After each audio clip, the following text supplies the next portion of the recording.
Now, just 20% of Australian women are confident with their body, according to recent research. So how can you boost your body confidence and avoid all those tricks that our minds play on us? Well, our next guest speaks from her own research and her own battles with her body.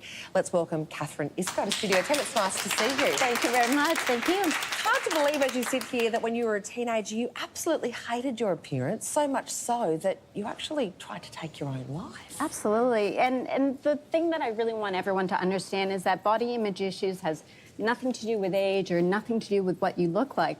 It has all to do with what I joke, the brain, not the butt. So it has all to do with how you feel about your appearance, not about your appearance per se. So you can't fix body image with a diet.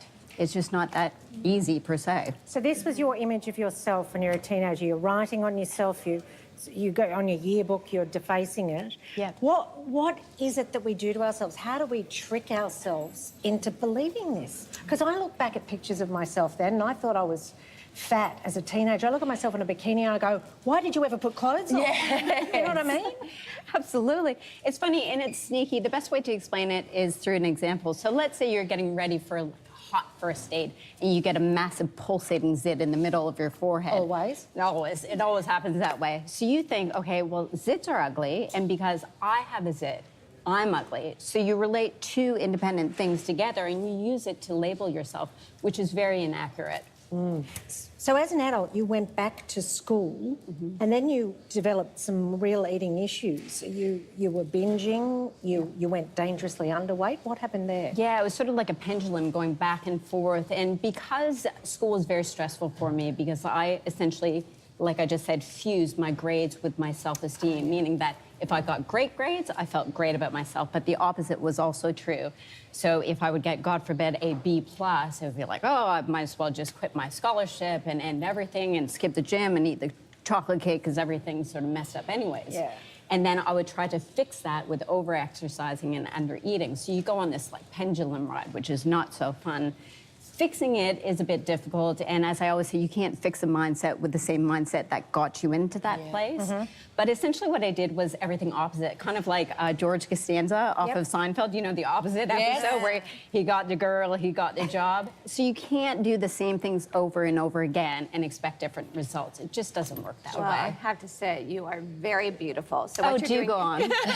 you are. You must be doing something right. But how would you deal with friends or family commenting on your looks? You know what, it's a hard one because I think in general people mean well, and I think in this day and age, like, just accept the compliment because it's so nice and it feels good. It feels good to be externally validated.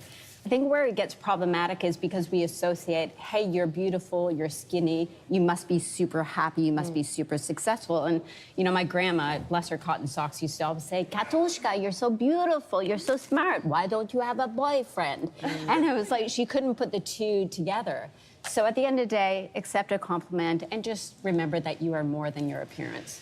You must have had that experience as well, living and working in Hollywood. Yeah, well, because you really examine yourself. I mean, overly examine, because it's what people say and what people think about you, and you're looking at yourself, and you're you know, the confidence issue is there, definitely. Do you think we need to speak differently to our daughters and our sons as well? Instead of saying, you're beautiful, you're handsome, we need to start saying, you're kind, you're smart, you're enough. Or believe in yourself, you know, no matter what. You know, you try your best, you're out there doing your best, and as long as you're kind and you care about the world and the people around you, and you're doing something for them as well, then that's great. It's not all about how you look. And I believe that the beauty shines from within, you know, 100%. so. Yeah, absolutely. You've got some fantastic tips on how to exude body confidence. Don't make it personal. A zit does not define you.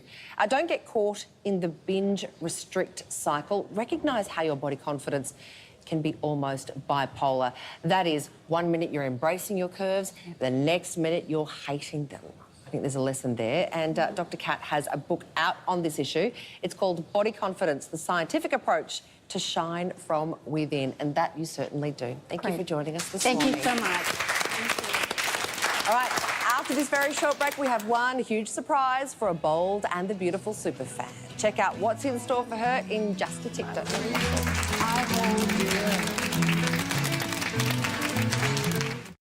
Answers on Celebrity Name Game.